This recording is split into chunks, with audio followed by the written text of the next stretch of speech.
말씀의 제목은 시몬 베드로라는 제목으로 우리 말씀 나누기를 원합니다. 우리가 지난주까지 베드로전서를 다 이제 보았습니다. 베드로전서에서 주로 했던 이야기가 무엇이냐면 세상 속에 있었던 우리들을 이 삼위 하나님께서 계획하시고 또 성자께서 그를 위하여서 그 구원의 일들을 실행하시고 피 흘리심으로 실행하심으로 또 성령께서 그 구원을 우리에게 적용해 주셔서 삼위 하나님의 사역으로 세상에 있던 우리들을 하나님의 구원의 방주로 건져내신 우리들이 교회되었다라고 말씀을 드렸었고, 이 교회가 그런데 방주를 타고 가고 있지만 아직 그 거친 바다 위에 세상 가운데 놓여있기 때문에 이 세상으로부터 오는 파도와 풍랑으로 인하여서 우리가 늘 두려울 수밖에 없는 것이고, 그 두려움 속에서 우리가 어떻게 그것을 이겨낼 것인가를 주로 다루었던 것이 베드로전서의 말씀입니다. 그런데 베드로후서의 말씀은 이와는 조금 달라요. 베드로전서가 그 세상 속의 교회를 이야기했다라면 베드로후서는 교회 안의 세상을 이야기합니다. 말장난하는 것처럼 들릴 수 있습니다. 근데 잘 생각을 해보셔야 돼요. 베드로전서가 세상 가운데 있는 교회를 이야기했다라면 베드로후서는 교회 안에 들어와 있는 세상의 어떠함을 이야기하는 것입니다. 그래서 베드로후서에서는 교회 안에 들어와서 교회를 병들게 하고 변질되게 하고 부패하게 하는 그 요소들을 어떻게 처리할 것인가를 주로 베드로 사도가 우리한테 권면합니다. 그래서 2장에 가면 거짓 교사들에 대한 언급들을 합니다. 이 거짓 교사들이 어떤 교회 안에 들어옴으로 말미암아서 하나님께서 원래 주셨던 그 복음의 메시지를 흐릿하게 만들고 희석시켜서 교회가 교회답지 못하게 만들어버립니다.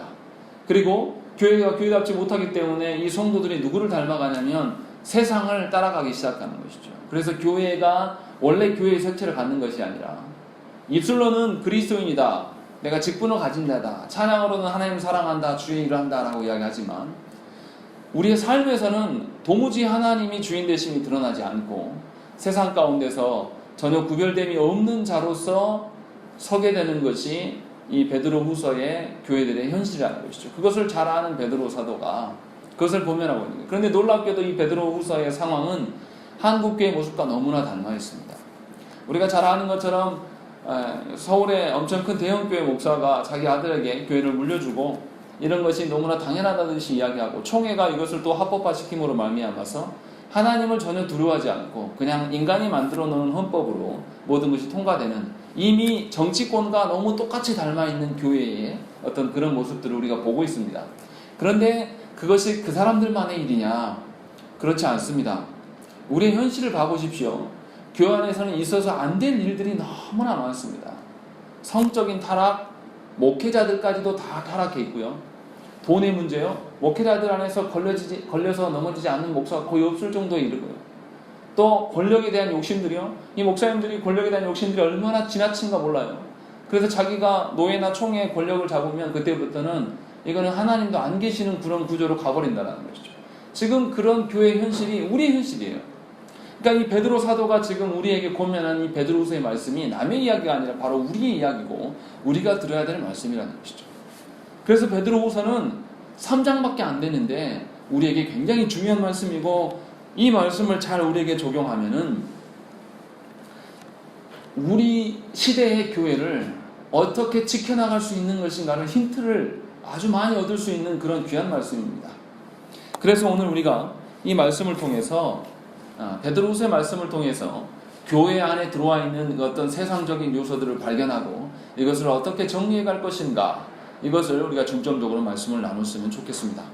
그런데 오늘은 이제 서론격으로 1절만 가지고 말씀을 나누려고 합니다. 1장 1절 말씀은 베드로후서의 전체적인 어떤 그 기초적인 정보들을 많이 갖고 있습니다. 그래서 편지를 보내는 사람이 누구고 받는 사람이 또 어떠하고 그들의 장소가, 편지 보내는 장소가 어떠하고 또 이런 식으로 베드로후서 전체의 편지를 이해하기에 참 좋은 구절들이 1절, 이 한 절 안에 많이 들어있다는 것이죠. 이를 통해서 베드로 사도가 이 베드로후서에서 하고 싶은 이야기가 뭘까? 그것을 핵심적으로 나타내는 것이 바로 이 1절 말씀입니다. 그런데 이제 이 베드로후서가 굉장히 논란이 많이 되는 책이에요. 왜 그러냐면 이 분명히 베드로후서라고 명명되어져 있는데 자유주의 신학을 가진 사람들이 이 베드로후서를 계속 비평하면서 이것은 베드로가 쓴 것이 아니라 베드로가 죽고 난 이후에 제자들이나 다른 사람들이 베드로의 어떤 권위를 힘입어서 거짓으로 써놓은 거다. 그래서 베드로 사도가 쓴 것이 아니다 해서 이 저자가 누구인가 이것에 대해서 역사적으로 계속 논란이 되어 왔던 성경입니다. 그런데 이제 우리는 뭐 고민할 것이 없어요. 일단은 베드로후서 내용에서 뭐라 그럽니까? 이 글을 쓴 사람이 누구다라고 밝히고 있는 것이죠. 시몬 베드로다라고 분명하게 밝히고 있기 때문에 우리는 그냥 그렇게 믿으면 되는 것입니다. 거기에 대놓고 가타부타 이야기할 필요가 없어요. 왜냐하면 성경이 우리가 계속 벨직 신앙고백서에서 오후 예배 때 계속 말씀드렸던 것처럼 성경이 성경된 것은 교회가 결정한 것이 아니라 성령 하나님이 일하심으로 말미암아 결정된 것이기 때문에 이 베드로 후서의 저작에 대해서 베드로냐 아니냐를 논할 필요가 없습니다. 우리는 그냥 성경대로 받아들이면 되는 거예요. 그런데 이제 제가 여러분들한테 드리고 싶은 이야기는 왜 그렇다면 베드로 사도가 써놓고 제목도 베드로 후서라고 해놓고 왜 굳이 자기 이름을 여기에 밝히는 것일까? 그러니까 약간 의심적인 눈으로 보면요, 베드로 사도가 안 썼으니까 베드로 사도라고 밝히는 거 아니냐 이렇게 물어볼 수 있어요. 실제로 그렇게 자유주의 신학자들은 물어봅니다. 그래서 가짜인 거 아니냐, 가짜니까 진짜인 척 하려고 하는 거 아니냐라고 이제 이것을 이야기합니다. 그런데요, 베드로 사도가 진짜 그랬겠느냐 잘 생각을 해봐야 돼요. 베드로 사도가 자기를 그냥 사도 베드로 하지 않고 뭐라고 그랬냐면 사도인 시몬 베드로라고 이야기했어요. 왜 굳이 이렇게까지 자신을 표현할까요? 베드로 사도가 자기를 드러내기 위해서 자기를 높이기 위해서 지금 자기 이름을 밝히고 있는 것일까요? 이것이 오늘 말씀의 핵심입니다. 베드로 사도가 자기 이름을 갖게 된 것이 무엇 때문인가를 잘 생각을 해봐야 돼요. 처음 먼저 우리가 생각을 해봐야 될 게 뭐냐면 이 시몬 베드로의 이름 누구하고 연관되어 있는 이름입니까?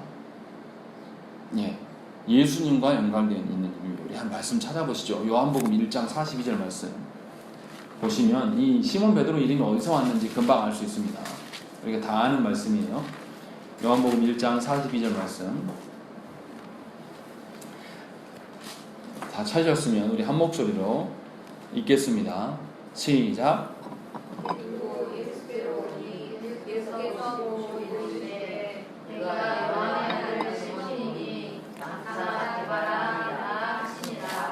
게바는 번역하면 베드로라라고 되어 있습니다.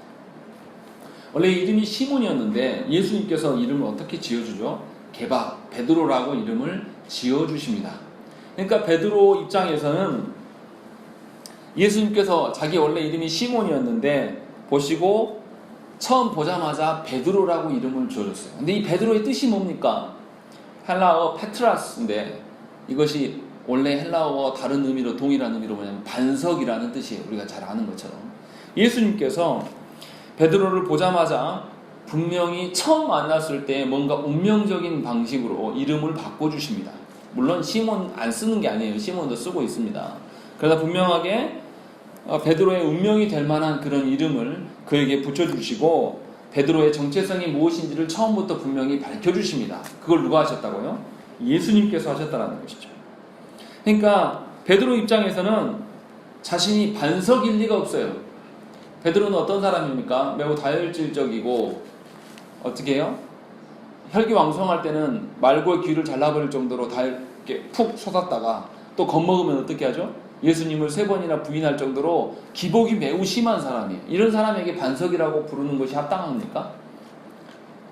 요동하지 않는 자가 늘 그 자리에 한결같은 모습으로 서 있는 자가 반석으로 부르는 것이 합당하죠.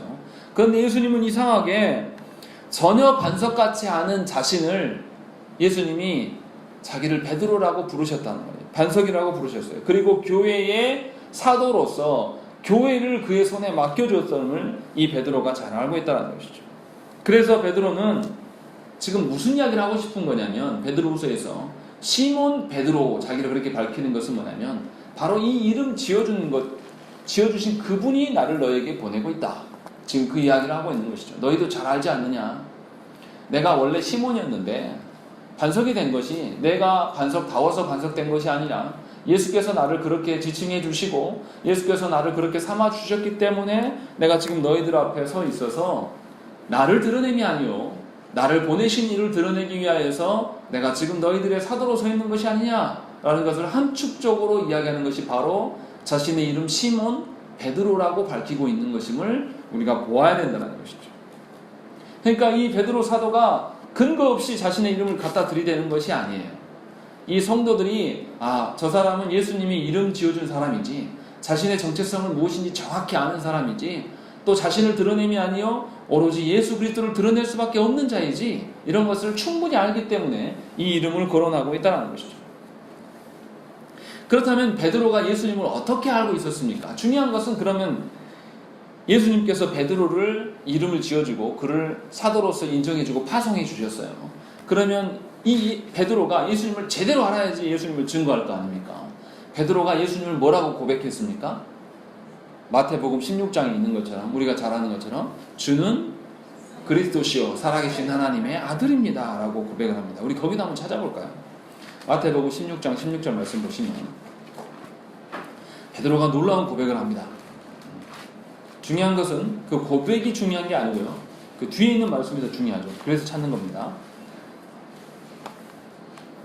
마태복음 16장 16절 말씀 보시면 우리가 말한 것처럼 이야기를 한 다음에 예수께서 이 베드로의 고백에 대해서 어떻게 평가하고 계시는가가 매우 중요합니다. 17절 18절 말씀 우리 한번 읽겠습니다. 시작.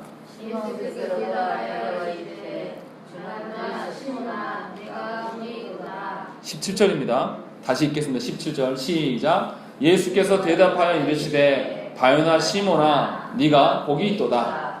이를 네게 알게 한 이는 혈육이 아니요 하늘에 계신 내 아버지시니라. 또 내가 네게 이르노니 너는 베드로라. 내가 이 반석 위에 내 교회를 세우리니 음부의 권세가 이기지 못하리라. 아멘. 예수님께서 이 베드로의 고백을 매우 기쁘게 인정하시면서 시몬과 베드로를 다 언급을 해요. 17절에 시몬아 라고 이야기하고 18절에 너는 베드로라 라고 이야기하면서 이 시몬과 베드로의 이름을 다 언급하면서 뒤에 무슨 이야기를 하냐면 교회를 언급한다는 것이죠. 그러니까 시몬 베드로가 이 고백한 것, 시몬 베드로가 그리스도의 정체성을 고백한 것과 시몬 베드로에게 교회를 맡겨준 것이 매우 의미 있음을 여기서 알 수 있다는 것이죠. 그러니까 시몬 베드로의 이름이라는 것은 두 가지가 포함되어 있는 거예요. 예수 그리스도의 정체성에 그리고 정체성에 기반한 교회, 이 두 가지가 다 포함되어 있는 것을 우리가 알 수 있다는 것이죠. 그러니까 사도가 이 베드로 사도가 자신을 일부러 시몬 베드로라고 소개하면서 교회는 예수 그리스도에 대한 바른 고백 위에 서 있어야 된다라고 이야기를 하는 것이죠. 이것을 예수께서 나를 통해서 인정해 주시지 않았냐? 너희가 다 알고 있지 않냐? 그런 것처럼 교회는 당연히 그 예수 그리스도를 증거해야 될 자로 서야 되고 교회를 바르게 세워가기 위한 사명에 우리가 집중해야 될 것임을 분명하게 이야기를 한다는 것입니다. 그러니까 인간 시몬에게 예수님께서 베드로라고 세우신 것은 베드로가 바른 신앙 고백을 했었고 그 바른 신앙 고백을 있는 자에게 교회를 맡기셨음을 우리가 알 수 있다는 것이죠. 그러니까 아까도 말씀드린 것처럼 베드로후서 2장에 가면은 거짓 교사들이 나와요. 이 그리스도의 주권을 부인하며 또 교회를 허물고 파괴하는 자들이 거짓 교사로서 교회 안에 등장하고 있습니다. 근데 이런 사람들이 뭘 요구하냐면 교회 안에서 하나님 이야기를 하는 것이 아니라 세상 이야기를 가지고 와서 이야기하는 자들을 거짓 교사라고 이야기합니다. 한국 교회 안에도 굉장히 많습니다. 성도들 간의 모임에 들어와서 삼위 하나님에 대한 어떤 이야기를 하는 것이 아니라 이 세상의 어떠함을 이야기하는 자들은 다 그런 자예요. 교회 안에서 세상에 유행하는 화장과 옷, 부동산이 어떻고 사업이 어떻고 인맥을 구축하기 위해서 교회 안에 들어와 있는 자들, 이 모든 자들이 거짓 교사들이고 성도들을 악의 부렁텅 밀고 이끌고 가고 있는 자들임을 베드로 사도는 분명히 지칭하고 그것에 대해서 따르지 말 것을 고면합니다. 무슨 말이냐면 아까도 초대에 제가 밝힌 것처럼 이 베드로 후서에서 집중적으로 이야기하는 것은 교회 안에 있는 세속화를 이야기하는 거예요. 교회 안에 들어와 있는 세상을 닮아가려고 하는 모든 것을 다 드러내면서 오로지 그리스도로만이 교회가 될 수 있다라는 것을 베드로 사도가 이야기하고 싶은 거예요. 그래서 뭐냐면 자신이 시몬이었는데 베드로 된 것이 예수 그리스도에 대한 바른 신앙 고백이 있었고 그로 말미암아 교회의 사도가 되었음을 자신이 그것을 근거로 하고 있기 때문에 지금 내가 사도로서 서 있는데 바로 시몬 베드로 아니냐, 시몬이었는데 베드로 이름 가진 자 아니냐라고 이야기하면서 지금 언급을 하고 있다는 것이죠. 그러니까 베드로가 지금 하고 싶은 이야기가 이 1절 안에 시몬 베드로라는 이 말 안에 이미 다 포함되어 있고 이 사건들을 이 지금 말씀을 듣고 있는 이 편지를 받고 있는 교인들이 이미 알고 있다는 것이죠. 그래서 그것에 근거하여서 시몬 베드로 이 단어 한마디로 여러 가지 그 함축적인 의미가 들어있는 것입니다. 생각을 해보세요. 이 노 사도가, 이 늙은 사도가 예수님을 부인하였던 그 과거의 그 자신의 모습들, 그러함에도 예수님께서 자신의 손에 교회를 맡겨주셨던 그런 과거의 그 경험들 다 있을 거 아니에요. 그런데 자기의 그 동료 사도들이 다 죽어 나자빠지고 없어지고 이제 몇 명 남지 않은 교회의 어떤 리더로서 이 베드로 사도가 베드로후서를 쓸 때 이 한 글자 써내려갈 때 과거의 그 모든 것들을 회상하면서 쓰지 않았겠습니까? 이 노 사도가 그것을 우려하면서 자신의 이름이 하나님의 교회 가운데 쓰일 수 있는 그 영광에 젖어서 그가 썼을 거예요. 나 원래 시몬이었던 자다. 그런데 내가 예수 믿고 예수를 바르게 고백했더니 주님이 나를 교회의 사도로서 쓰이고 나로 말미암아 주님이 가장 사랑하시는 이 공동체를 내 손에 맡기지 않았냐? 너희도 알지 않냐? 그러면서 지금 이것을 고면하고 있는 거예요. 얼마나 이 베드로 사도가 이 디아스포라 흩어진 이 공동체를 향하여서 복음의 메시지를 증거하는데 이 사람이 자신의 그 체험과 경험에 근거하여서 삼위 하나님의 어떠하심을 절절히 묻어내면서 이야기를 하고 있는가? 우리는 이 단어 하나에서 볼 수가 있다는 것이죠. 그것만 있는 것이 아니에요. 이 사도 베드로가 또 무슨 이야기를 합니까? 자신이 예수님을 부인하고 떠난 그런 기억도 있어요. 요한복음 21장에 보면 그게 나오죠. 예수님이 십자가에 달리실 때, 재판받으실 때 이 베드로가 어떻게 합니까? 예수님을 부인하고 떠나버려요. 그리고 해서 어떻게 해요? 예수님 십자가에 돌아서 죽으시자 제자들 가운데 먼저 선봉을 칩니다. 나는 고기나 잡으러 갈란다. 그러니까 다른 사도들이 그래 나도 갈 거야 하면서 흩어지는 주역이 돼요, 베드로가. 그래서 베드로가 어떻게 합니까? 고향 갈릴리로 내려가서 밤새 그물을 던져요. 고기가 잡힙니까? 안 잡힙니다. 그때 새벽녘에 아침이 밝아올 때 예수께서 그에게 오셔서 밤새 고생한 그 베드로에게 깊은 곳에 물을 던져봐라, 그물을 던져봐라 해서 고기를 가득 잡습니다. 그때 베드로가 깨달아요. 그리고 주님 앞에 엎드려서 주님 앞에 달려나가서 벗은 몸으로 달려가서 나를 떠나달라, 나는 죄인입니다 라고 고백을 합니다. 그때 예수님께서 어떻게 하십니까? 베드로의 이름을 3번이나 부르십니다. 우리 한번 찾아보실까요? 요한복음 21장 말씀 보겠습니다.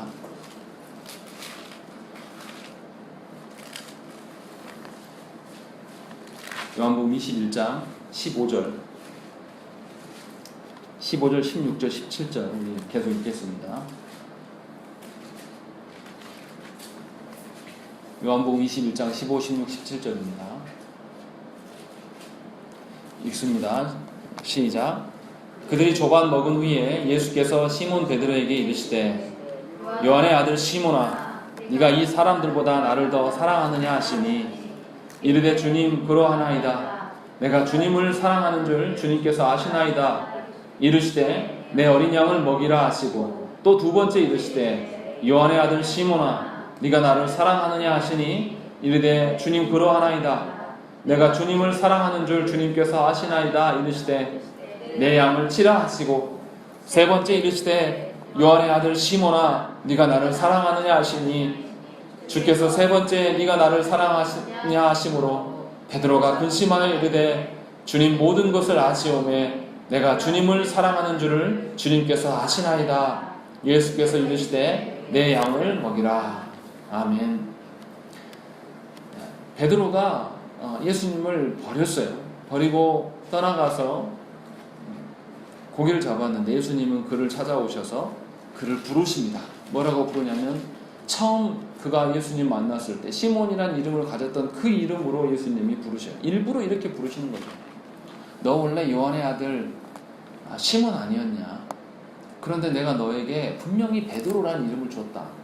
그리고 내 교회를 네 손에 맡기지 않았냐? 그런데 너 왜 여기 있냐?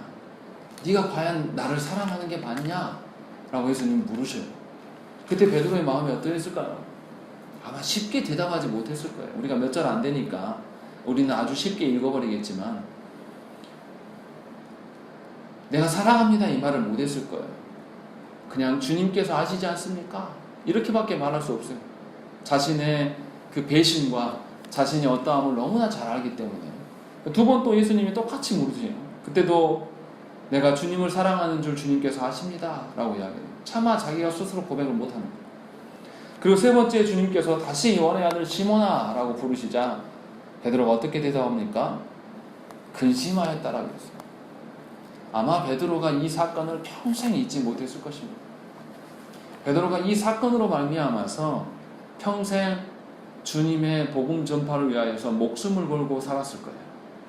그가 얼마나 자신이 예수님을 부인하고 예수님을 저주했던 자인가, 나 자신을 돌아보면서 얼마나 나는 더러운 인간인가를 그가 절실히 깨닫고 여기서 회개했을 겁니다. 주님 앞에서 회개하고 그가 다시 주님께 고백합니다. 그때 예수님 뭐라고 그러냐면 그때마다 내 양을 먹이라 라고 이야기하는 것이죠. 예수님께서 그때 동일하게 세 번이나 물으시고 세 번이나 동일한 답변을 하시면서 다시금 베드로의 손에 교회를 맡기셨을 때에 이 베드로의 마음이 어떠했겠습니까? 자신이 할만하고 자신이 능력이 충분하고 사람들한테 인기를 누릴 때에 복음을 전파했으면 참 좋겠지만 그렇지 못했어요. 자신이 아무런 힘이 없고 능력이 없고 세상에서 버림받아서 그런 가치가 없을 때에 주님께서 자기를 불러주심을 이 베드로 사도가 너무나 잘 알았단 말이죠. 그리고 그 주님의 그 부름 앞에 감격한 베드로가 자신의 이름을 내세울 수가 없습니다. 사도 바울이 고백한 것처럼 내가 나되면 오직 그리스도의 은혜로 말미암아 된 것이다 라고 고백한 것처럼 베드로 역시도 그럴 수밖에 없는 것이죠. 그래서 베드로가 지금 베드로 후서에서 자신의 이름 시몬 베드로를 언급하는 것은 내가 능력이 있어서 내가 힘이 있어서 너희들 앞에 서는 것이 아니라 나를 보내신 이 때문에 내가 서 있는 것이다. 나를 보내신 그리스도의 종으로서 내가 서 있는 것이지 다른 어떤 이유로 너희들 앞에 선 것이 아니다 라는 것을 분명히 함축적으로 밝혀주고 있다는 것이죠. 베드로의 이 인생의 그림을 잘 알고 있는 이 성도들은 베드로 사도의 이 권면의 말에 대해서 아마 쉽사리 읽어나가지 못했을 것입니다. 베드로 사도가 어떤 심정으로 자신들을 부르고 있는가, 어떤 심정으로 자신들에게 편지하고 있는가를 너무나 잘 알았을 것이에요. 그리고 베드로 사도가 놀랍게 바뀝니다. 이제는 베드로 사도가 주님의 일에 목숨을 걸어요. 그래서 사도행전 15장에 보면 그 일이 나옵니다. 사도행전 15장 말씀 한번 보시죠. 사도행전 15장 7절부터 11절 말씀 보시면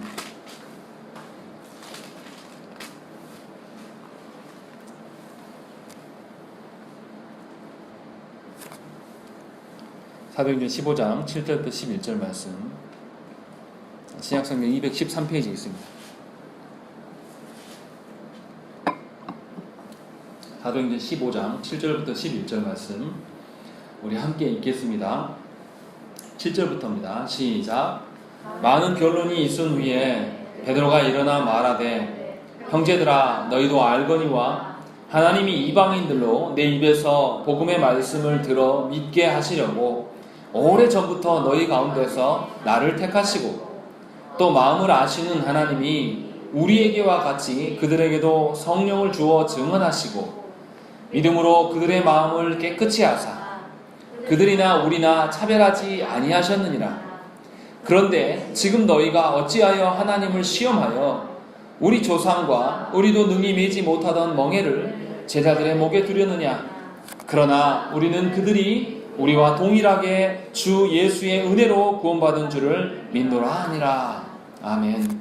베드로 사도가 지금 무슨 이야기를 하고 있냐면 이방인들에게 전하는 그 복음 문제 때문에 예루살렘에서 총회가 열렸습니다. 과연 이방인들에게 복음 전하는 것이 합당하냐? 그 이야기를 가지고 지금 논쟁이 붙었습니다. 왜냐하면 당시에 바울과 바나바가 이방인들을 전도하기 위해서 전도를 하고 있어요. 이미 하고 있고 이것을 잘 아는 베드로가 자기가 총회장이 아니에요. 총회장은 야고보입니다. 근데 야고보가 있음에도 불구하고 자신이 변론에 나서서 이야기를 해줘요. 뭐라고 그러냐면 우리와 저들이 어떻다라고요? 11절 말씀 보세요. 우리는 그들이 우리와 동일하게 주 예수의 은혜로 구원받은 줄을 믿노라 라고 되어 있습니다. 이방인들 역시도 우리와 동일한 존재이다 라는 것을 고백하고 있는 것이죠. 그러면서 이 베드로 사도가 교회를 세워감에 있어서 아버지 하나님의 그 마음을 잘 알고 이방인들의 그 복음 전파에 대해서 변론해 주시면서 구원의 확장 앞에 자신이 서고 있는 것을 볼 수가 있어요. 다시 말하면 당시의 교회에서 이방인들을 받아들이는 것은 우리 입장에서 교회가 동성애자들을 받아들이는 것만큼 어려운 이야기예요. 교회가 동성애자를 받아야 됩니까? 받지 않아야 됩니까? 받지 않아야 됩니까? 그럼 그들은 누구한테 복음을 듣습니까? 받으란 소리는 아니에요. 제 말씀 오해하시면 안 됩니다. 그들이 회개하고 교회 안에 돌이켜 들어오게끔 우리가 그들에게도 복음을 전해야 돼요. 그들이 죄 짓는 거 맞아요. 그러나 그 동성애 짓는 거나 교회가 부패해서 타락해서 교회에 돈을 횡령하고 교회 안에서 성적인 타락을 일으키고 교회 안에서 권세에 그 남용하는 우리들이나 하나님 앞에서 큰 차이가 있을까요? 저는 큰 차이 없다고 봐요. 제가 말씀드리는 것은 동성애자이나 이슬람 그 사람들에 대해서 조심해야 되는 것은 맞지만 그들에게 아예 교류를 단절하고 그들에게 복음의 메시지가 들어갈 수 없을 정도로 만들어버리는 것은 분명히 하나님 앞에 책망받을 일이에요. 우리가 그들에게도 복음을 전할 수 있도록 그들의 친구가 되어줘야 돼요. 그들이 그리스도인들과 대화할 수 있을 정도의 관계는 유지해야 된다는 말이죠. 그런데 그것을 우리가 하지 않아요. 마치 지금 베드로 사도가 그 길에 지금 앞장서서 이야기하고 있는 거죠. 유대인들로 구성되어 있는 이 예루살렘 교회가 이방인 복음 전파에 대해서 어떻게 이방인들한테 복음 전할 수 있느냐라고 반론이 일어나니까 거기에 베드로 사도가 이야기하는 거예요. 우리가 무엇 때문에 구원받았냐? 예수 그리스도 때문에 그런 거 아니냐? 나도 원래 시몬이었는데 예수님 때문에 베드로 된 그런 인물이다. 동일하게 저들도 예수님 때문에 구원받는 것이지 어떤 율법 때문에 구원받는 것이 아니다 라고 이야기를 하고 있어요. 근데 이 고백이 지금 어디 와 있냐면 베드로후서 1장 1절에 나와 있는 것이죠. 1장 1절 말씀에 뭐라고 되어 있습니까? 우리 하나님과 구주 예수 그리스도의 의를 힘입어 동일하게 보배로운 믿음을 우리와 함께 받은 자들에게 편지하노니 라고 되어 있습니다. 지금 이 편지를 받는 사람들이 어디에 있는 사람들입니까? 로마에 있는 사람들이 아니에요. 베드로 사도는 로마에 있지만 로마에 어떤 신앙생활을 하기가 힘든 상황이 펼쳐지니까 이들이 로마를 떠났어요. 로마를 떠나가지고 이방인 지역에 사는 교회가 되었단 말이에요. 이방인 지역에 살다 보니까 그 교회 안에 원래 유대인들이 아닌 이방인 그리스도인들이 들어오겠습니까? 안 들어오겠습니까? 반드시 들어온다는 거죠. 그들이 교회 안에 머물러 있는 거예요. 이방인 그리스도인들이. 그러니까 그들을 향해서 뭐라고 합니까? 베드로 사도가 너희들도 동일하게 이 예수 그리스도로 말미암아서 하나님의 교회된 것이 아니냐, 그 보배로운 믿음을 함께 받은 자들이 아니냐라고 고백하고 있다는 것이죠. 이 베드로 사도가 얼마나 바뀐 것이냐면요, 우리들이 그리스도의 복음을 위하여서, 저와 여러분들이 그리스도의 복음을 위하여서 동성애자들한테 찾아갈 만큼 놀라운 변화예요. 한국 교회는 안타까운 것이 무엇입니까? 복음을 몰라요. 성도들이 복음을 설명할 줄을 몰라요. 그래서 이단들에게 복음을 전해야 됩니까? 전하지 않아야 됩니까? 전해야 되는데 한국 교회에서 전하는 사람이 없어요. 한국에서 어떻게 가르칩니까? 이단들 만나면 어떻게 하라고요? 피하라 그래요. 말 섞지 말고 피하라고. 누구한테 진리가 있는데? 저와 여러분이 진리 있다라고 이야기하는데 실제로 진리가 없어요. 예수님이 누군지 설명을 못해요. 여러분들 남편에 설명할 수 있습니까? 없습니까? 설명 못하면 그것이 남편입니까? 남편이 아닙니까? 남편 아니에요. 수십 년 살았는데 남편이 누군지 설명 못하는 게 그게 복음입니까? 그게 사랑하는 배우자가 맞아요? 근데 우리는 예수를 그렇게 믿는단 말이에요. 삼위 하나님을 아주 오래 믿었는데 우리는 아직도 그 하나님을 전할 줄을 몰라요. 누구한테만 전합니까? 내 마음 통한 사람, 내가 전할 만한 사람에, 내 말 들어주는 사람에게만 복음 전하면서 그것이 복음이라고 이야기를 해요. 이게 어떻게 복음입니까? 내가 전할 만하고 내가 내 말 들어줄 만한 사람한테 복음을 전하는 것이 그게 복음의 능력입니까? 베드로 사도가 지금 누구한테 지금 이 편지를 쓰고 있습니까? 이방인이었던 그 그리스도인들에게 편지를 쓰고 있는 거예요. 베드로 사도는 사도행전 15장에서부터 무슨 이야기를 하냐면 이방인들에게 복음을 전해야 된다고 이야기했어요. 왜냐하면 그리스도께서 하시기 때문에. 저 여러분들이 하나님 앞에 회개해야 될 부분이 무엇이냐면 바로 이 점이에요. 신천지나 구원파를 보면서 왜 우리가 두려워합니까? 우리 안에 말씀이 없기 때문에 두려워하는 것이고, 왜 우리가 이슬람이나 동성애를 두려워합니까? 우리 안에 그리스도가 없기 때문에 그런 것밖에 답이 없어요.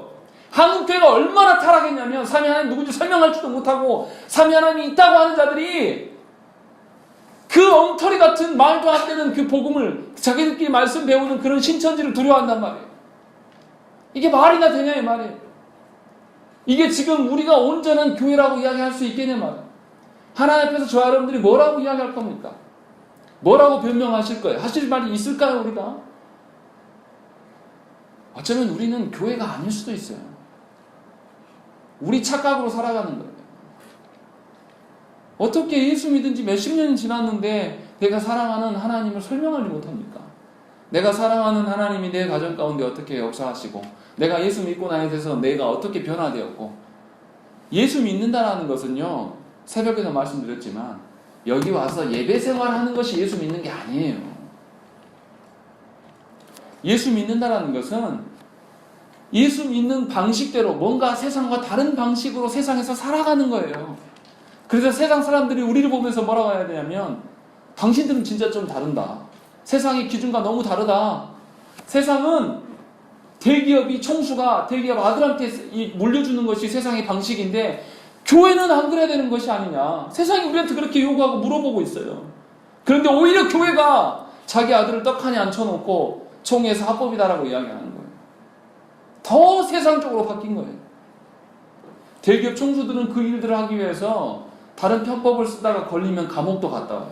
그런데 놀랍게 이 목사들은 감옥도 안 갑니다. 세습을 했는데 하나님께서 그에게 감옥을 주실 거예요. 교회가 목사 개인 겁니까? 교회가 어떤 누구의 장로들이 소유하는 어떤 그런 공동체입니까? 예수 그리스도께서 주인 아니십니까? 그런데 우리는 그 일들에 대해서 너무나 뻔뻔하게 그냥 보고 있는 거예요. 하나도 죄스러워 여기지 않아요. 우리가 과연 교회인지 한번 생각을 해보셔요. 지금 베드로 사도는 그 이야기를 1절에 담가놓고 있는 거예요. 정말 너희가 그리스도인이라면 너희와 이질감이 있는 그들에게 동일한 예수 그리스도의 그 보배로운 믿음을 전수해야 될 자들이 아니냐. 너희도 그렇게 믿은 자들 아니냐. 내가 그 자들에게 편지하고 있다라고 고백하고 있다는 것입니다. 이 베드로 후서의 말씀이 정말 우리를 아프게 하는 말씀이에요. 한국교회 현실을 여실히 드러내는 말씀이에요. 한국교회가 세상 가운데 나아가지 않으니까 세상이 교회로 침투해 들어왔어요. 그래서 이 교회가 세상을 닮아가기 시작했단 말이죠. 그래서 교회가 무슨 일을 합니까? 세상이 좋아하는 일들을 교회가 하기 시작했어요. 그래서 말씀을 가르치고 말씀을 배우고 전도하는 일에 열심을 내는 것이 아니라 교회가 각종 문화센터가 되는 거예요. 그렇게 해서라도 사람을 끌어모아서 유지하려고. 그래서 교회가 카페를 짓고 교회가 문화센터를 짓고 그것이 마치 주님의 복음을 전하는 것처럼 이야기를 하는데 놀랍게 그 일을 많이 하고 있는데 복음은 없어요. 성도들이 너무나 세상을 닮아가 있는 거예요. 성도들이 모여서 성도의 교제를 합시고 하는 이야기를 가만히 들어보면 세상의 재정 문제를 이야기하고 부동산 이야기를 하고 어떤 살아가는 그런 아들 자식들 이야기를 하고 있는 그런 거 수준밖에 되지 않는다. 지금 베드로 사도가 고민하는 것처럼 이방인된 그들에게 하나님의 복음이 어떻게 전수될 것인가, 그들에게 복음이 어떻게 실현될 것인가를 고민하고 그것을 고민하는 교회로서 서 있는 것이 아니라 우리 안에는 이런 고민들 자체가 없는 거예요. 내 영혼, 내 가정, 내 교회만 생각하기 때문에 그래요. 이미 테두리 쳐져 있는 이 교회만, 우리 교회 거기서 끝나는 거죠. 내 주변에서 만나는 저 사람들, 죽어가는 영혼들에 대해서 우리가 아무런 관심도 없어요. 왜 그렇습니까? 지금 베드로 사도가 우리에게 이야기했던 그리스도로 말미암은 보배로운 믿음이 저와 여러분들한테 과연 있냐 이 말이에요. 정말 예수 믿는 분들 많냐 이 말이에요. 정말 삼위 하나님을 믿고 따르는 분들이라면 왜 복음이 우리 안에 맴돌지 않습니까? 왜 삼위 하나님의 어떠하심의 기준대로 살지 않나요? 부부가 만나서 결혼했는데 남편과 아내가 서로 때문에 서로를 배려하면서 서로 때문에 불편해하면서 살아가는 것이 부부 생활이죠. 그런데 왜 우리 하나님을 향하여서는 신부된 우리가 신랑 되신 삼위 하나님 앞에서 신부인 척하며 살지 않느냐 이 말이에요. 왜 삼위 하나님을 고려하지 않으면서 내 마음대로 일주일 살다가 예배당 나와서만 우리가 하나님의 어떠함을 이야기하는 거죠. 그러니까 우리 가정 안에 복음이 없기 때문에 자녀들이 회심하지 않는 것이죠. 우리를 만나는 자들이 우리를 보면서 당신을 보니 하나님이 계실 것 같다. 당신은 뭔가 좀 다르다라는 이야기가 안 나온다는 것이죠. 이것이 우리의 아픈 현실입니다. 지금 베드로후서에서 이야기하는 것은 뭐냐면요. 세상의 어떤 이단자들을 이야기하는 게 아니에요. 세상에 교회를 음해하는 세력을 이야기하려고 하는 것이 아니에요. 우리들이 복음이 없어서 세상을 담기 시작해서 이것을 뭐라 그러냐면 무신론적 세속주의자들이라고 하는 것이죠. 입으로는 주여 주여로 외쳐요. 입으로는 하나님 살아계시고 입술로는 하나님을 찬양합니다. 그런데 우리의 삶에는 신이 없어요. 그래서 무신론, 세속주의, 하나님 없기 때문에 뭘 우리 마음에 가져옵니까? 세상을 끌어 가져오는 것이죠. 그러니까 교인 되었는데도 여전히 부동산으로 한탕해서 어떻게 재산을 늘려볼 것인가를 고민하고, 교회된 성도들이 연약한 자를 돌보고 자기의 가진 것을 소모되기 위해서 교회 앞에 하나님 앞에 나오는 게 아니라 어떻게 하면 더 끌어모으고 안을 것인가를 고민하면서 그것을 기도 제목으로 삼고, 세상에서 내가 높아지는 것이 하나님의 뜻이다라고 이야기하며 그것만 노래한다는 것이죠. 그러나 저와 여러분들은 원래 창조되었을 때부터 어떤 목적으로 창조되었습니까? 하나님의 영광을 위하여서 소모되고 소진되어지도록 그렇게 창조해 놓으셨어요. 하나님. 그럼 마땅히 내가 내 생명이 붙어있는 한 내가 하나님 앞에서 소모되어야 되고 소진되어야 돼요. 주의 일을 위해서. 그런데 우리는 내가 소모되고 소진되어지고 약해지면 어떻게 합니까? 매우 두려워하면서 하나님 왜 나에게 이렇게 하십니까? 하고 오히려 반문하는 자들로 우리가 서 있다는 것이죠. 그러나 베드로 사도는 우리에게 권면하고 있습니다. 과연 당신이 받은 그 믿음이 보배로운 믿음이냐? 시몬이었던 내가 베드로가 된 것처럼 당신은 변화되고 있는가? 이것을 우리에게 묻고 있다는 것이죠. 저와 여러분들 안에 우리가 잘 생각을 해보셔야 됩니다. 하나님이 주신 가정이 뭔가 무엇이 다른가를 한번 생각을 해보죠. 여러분들의 가정이 예수 믿는 그런 구석이 있는지 한번 돌아보셔야 돼요. 하나님 물으실 날이 곧 옵니다.